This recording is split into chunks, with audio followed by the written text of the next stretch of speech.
ಇವತ್ತು ನಮ್ಮ ದೇಶ ತಂತ್ರಜ್ಞಾನದಲ್ಲಿ ಸಾಕಷ್ಟು ಅಭಿವೃದ್ಧಿಯನ್ನು ಸಾಧಿಸಿದೆ.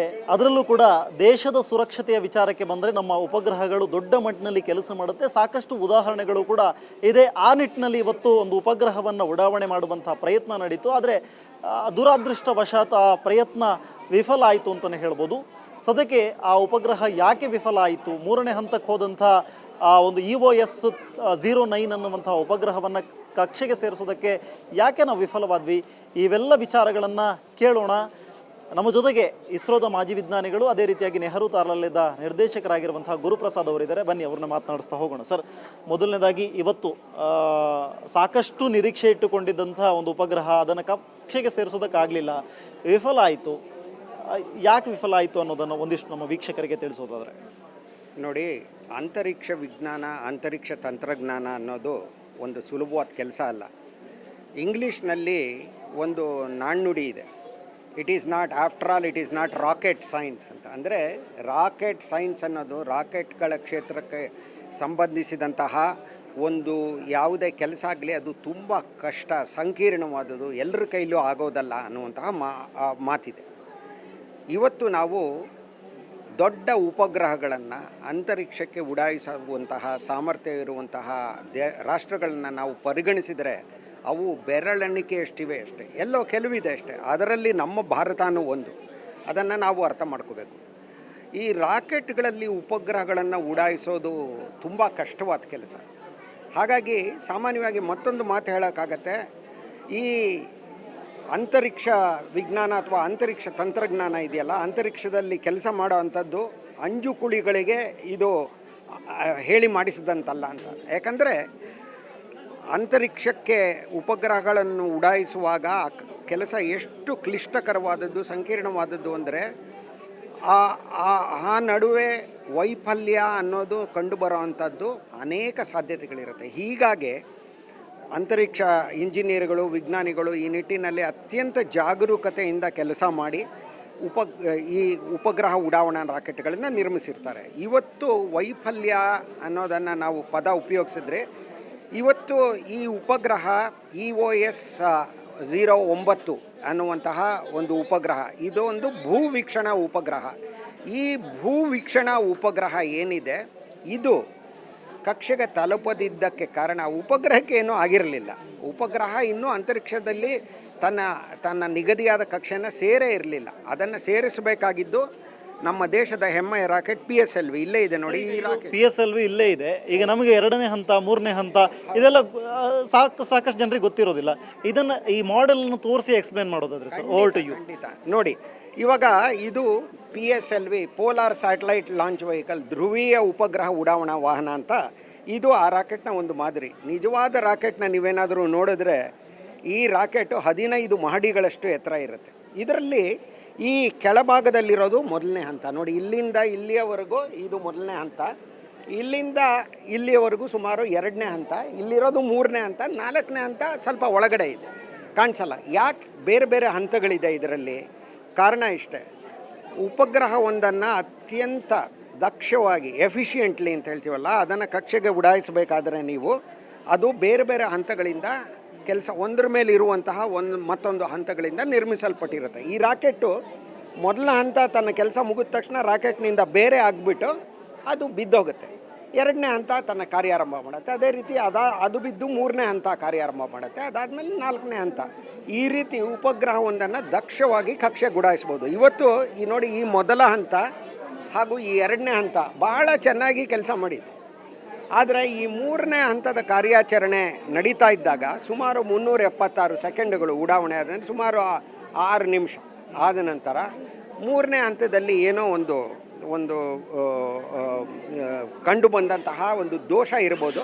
ಅದರಿಂದಾಗಿ ಆ ರಾಕೆಟ್ಟು, ಈ PSLV ರಾಕೆಟ್ಟು ತನಗೆ ವಹಿಸಿದ ಕಾರ್ಯವನ್ನು ಇವತ್ತು ನಿರ್ವಹಿಸೋದಕ್ಕೆ ಸಾಧ್ಯ ಆಗಿಲ್ಲ. ಆದರೆ ನೋಡಿ, ಈ ರಾಕೆಟ್ಟು ಇಂತಹ ಒಂದು ವೈಫಲ್ಯ ಕಂಡಿದ್ದು ಸುಮಾರು 32 ವರ್ಷಗಳ ಕೆಳಗೆ. ಆ 32 ವರ್ಷಗಳಿಂದನೂ ರಾಕೆಟ್ಟು ಯಾವುದೇ ವೈಫಲ್ಯವನ್ನು, ಈ ರೀತಿಯ ವೈಫಲ್ಯವನ್ನು ಕಂಡಿಲ್ಲ. ಇದುವರೆಗೂ ಈ ರಾಕೆಟ್ನ 63 ಬಾರಿ ಉಡಾಯಿಸಲಾಗಿದೆ. ಕೇವಲ 3 ಬಾರಿ ಮಾತ್ರ ಅದು ವೈಫಲ್ಯವನ್ನು ಕಂಡಿದೆ. ಇನ್ನು 60 ಯಾನಗಳು ಯಶಸ್ವಿಯಾಗಿವೆ. ಇದು ನಮ್ಮ ದೇಶದ ಹೆಮ್ಮೆಯ ರಾಕೆಟು. ಒಂದೇ ಯಾನದಲ್ಲಿ 104 ಉಪಗ್ರಹಗಳನ್ನು ಉಡಾಯಿಸಿದ್ದು ಕೂಡ ಇದೇ ರಾಕೆಟೇ. ಚಂದ್ರಯಾನ 1 ಉಡಾಯಿಸಿದ್ದು ಇದೇ ರಾಕೆಟೇ. ಮಂಗಳಯಾನವನ್ನು ಉಡಾಯಿಸಿದ್ದು ಇದೇ ರಾಕೆಟೇ. ಇದುವರೆಗೂ 300ಕ್ಕೂ ಹೆಚ್ಚು ವಿದೇಶಿ ಉಪಗ್ರಹಗಳನ್ನು ಉಡಾಯಿಸಿದೆ. ಆದರೆ ನಾನು ಹೇಳಿದಂಗೆ ಅಂತರಿಕ್ಷ ತಂತ್ರಜ್ಞಾನ ಅನ್ನೋದು ಬಹಳ ಕ್ಲಿಷ್ಟಕರವಾದದ್ದು. ಹೀಗಾಗಿ ವೈಫಲ್ಯ ಅನ್ನೋದು ಸಹಜ. ಆದರೆ ಇಲ್ಲಿ ಒಂದು ಹೇಳ್ತೀನಿ, ಇವತ್ತು ಈ ರಾಕೆಟ್ಟು ತನಗೆ ವಹಿಸಿದ ಕೆಲಸನ ಮಾಡದೇ ಇರ್ಬೋದು. ಆದರೆ ಅಯ್ಯೋ ಇದು ನಮ್ಮ ಕೈಲಿ ಆಗಲಿಲ್ಲ ಅಂತ ಸುಮ್ಮನೆ ಕೂತ್ಕೊಂಡ್ಬಿಡೋದಲ್ಲ. ಈ ವೈಫಲ್ಯನ ನಾವು ವೈಫಲ್ಯ ಅಂತ ನೋಡಕೂಡ್ದು. ಇದು ಇಂತಹ ಒಂದು ಸಂಕೀರ್ಣವಾದ ಕಾಂಪ್ಲೆಕ್ಸ್, ಇಂತಹ ಒಂದು ವಾಹನ, ಇಂತಹ ಒಂದು ಸಾಧನ ಅದು ಯಾವ ರೀತಿ ಕಾರ್ಯನಿರ್ವಹಿಸುತ್ತೆ ಅನ್ನೋದಕ್ಕೆ ಒಂದು ಹೊಸ ದೃಷ್ಟಿಕೋನದಿಂದ ನಾವು ನೋಡ್ಬೋದು, ಕಲಿಬೋದು ಇದರಿಂದ.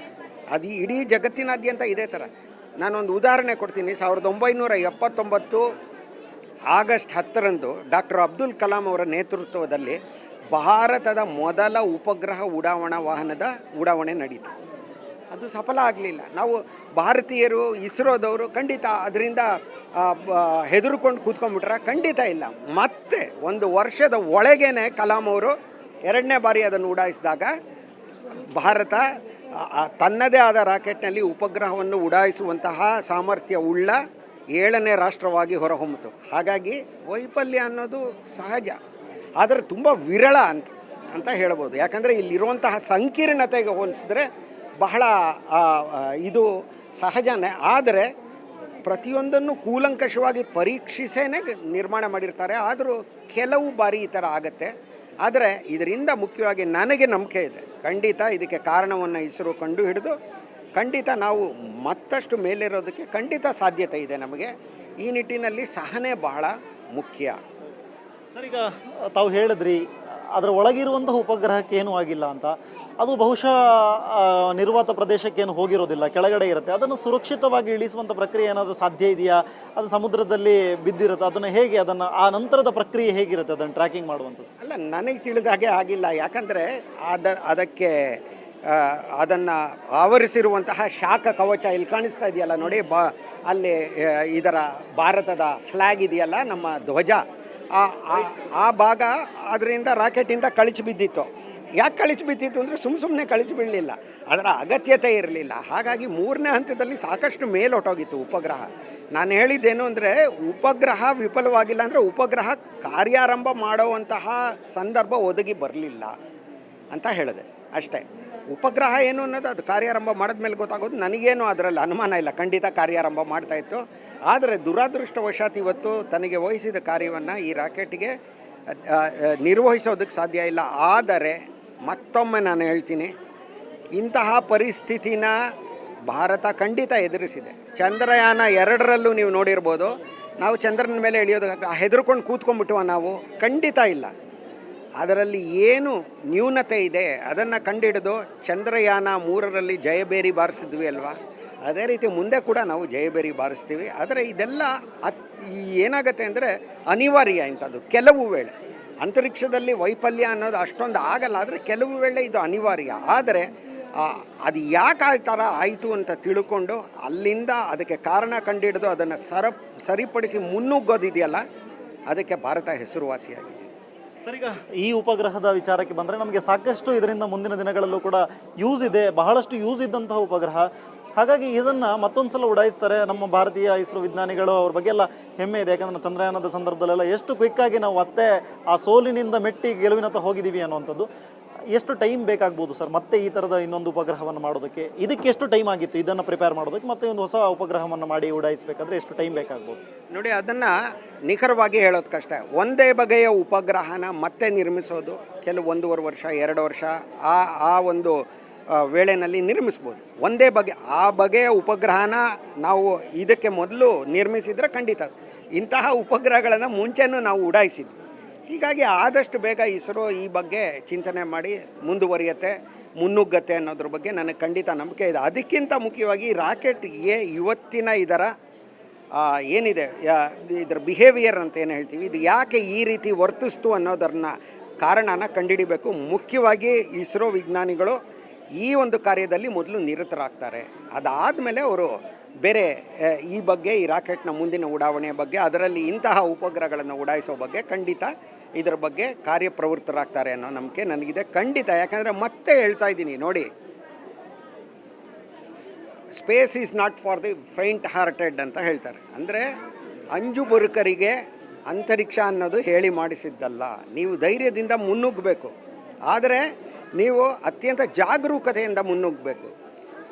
ಅಂತರಿಕ್ಷದಲ್ಲಿ ವೈಫಲ್ಯ ಅನ್ನೋದು ವಿರಳವಾಗಿ ಕಂಡುಬಂದರೂ ಯಾರೂ ವೈಫಲ್ಯ ಆಗಲಿ ಅಂತ ಕೆಲಸ ಮಾಡಲ್ಲ, ಬಹಳ ಜಾಗರೂಕತೆಯಿಂದ ಮಾಡ್ತಾರೆ. ಆದರೆ ಈ ನಿಟ್ಟಿನಲ್ಲಿ ಆಗಬೇಕಾದ ಸಾವಿರಾರು ಲಕ್ಷಾಂತರ ಬಿಡಿ ಭಾಗಗಳು ಯಾವ ರೀತಿ ಕೆಲಸ ಮಾಡುತ್ತೆ ಅಂದರೆ, ಆಮೇಲೆ ಮತ್ತೊಂದು ಹೇಳಬೇಕು ತಮಗೆ, ಈ ರಾಕೆಟ್ಟು ಇವತ್ತು ತನ್ನ ಕೊನೆಯ ಕ್ಷಣಗಳಲ್ಲಿ ಯಾವ ವೇಗ ಸಾಧಿಸಿತ್ತು ಅಂದರೆ ನಿಮಗೆ ಆಶ್ಚರ್ಯ ಆಗ್ಬೋದು.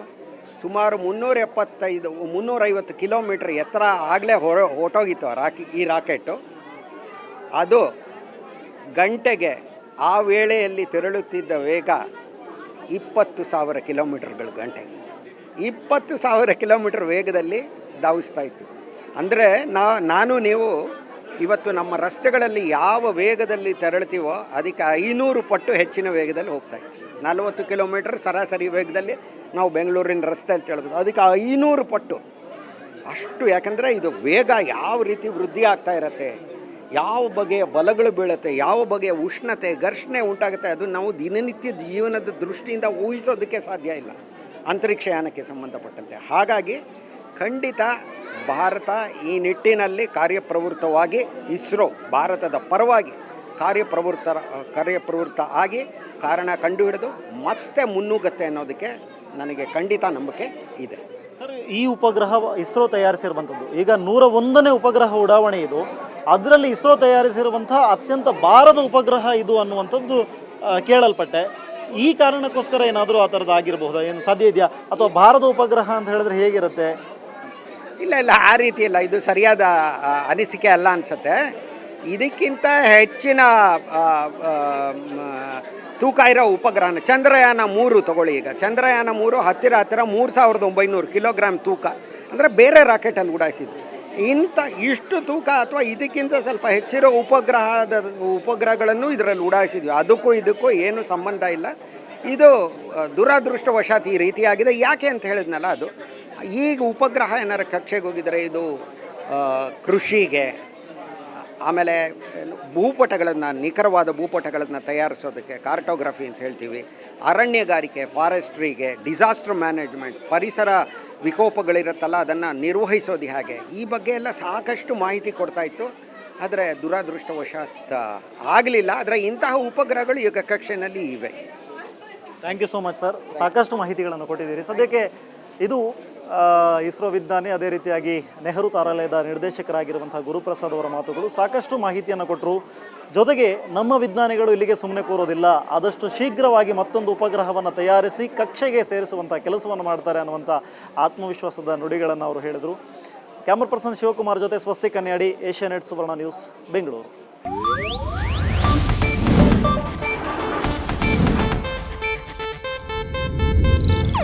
ಇದು ಏಷ್ಯಾನೆಟ್ ನ್ಯೂಸ್ ನೆಟ್ವರ್ಕ್ ಪ್ರಸ್ತುತಿ.